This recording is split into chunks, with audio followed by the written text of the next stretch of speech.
Introduction to OpenCL. OpenCL is a standard for heterogeneous parallel computing. It addresses a large set of devices.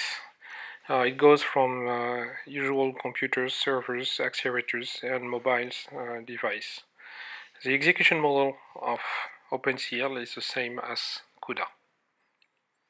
So, to launch a kernel on an accelerator, on a device, you will need to query the platform.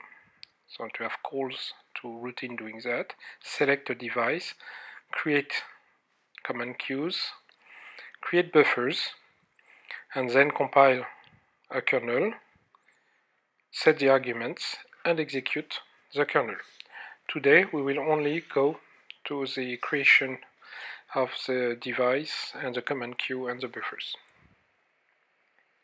So to query the platform, you need to use this function that returns the number of platforms available. So you can call it twice if you don't know the number of platforms available. And I take the code in this directory through SVN, so you can have the big picture of the code. So a platform is a host, a CPU, and a set of devices. Once you get your platform, you ask for a device. Okay, and it will give you a device of a type.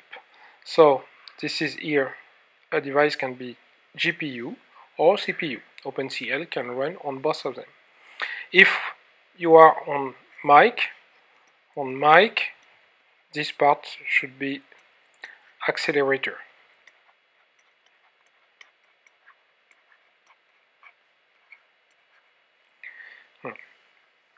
So in the code, if you look at it, GPU is a switch variable to select one or the other one.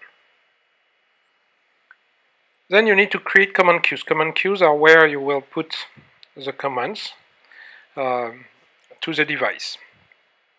And there is no implicit synchronization between the command queues. So if you want to synchronize events in different command queues, you have to actually put synchronization event in the queues.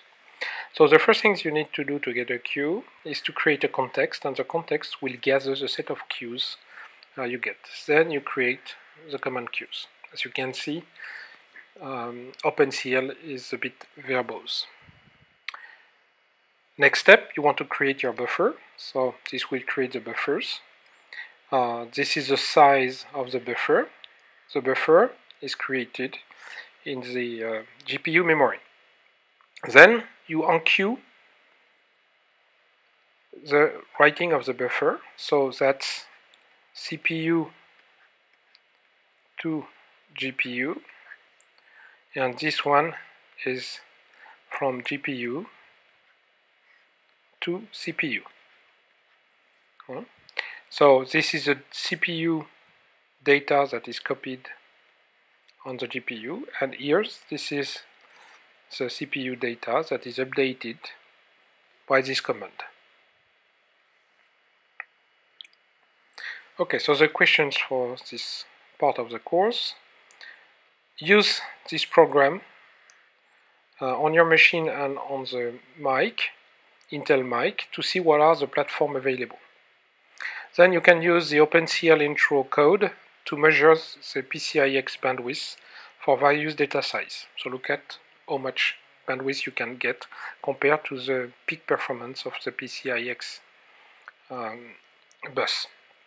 And then modify the intro.c to add another buffer. Okay, and check that this buffer is correctly updated and read.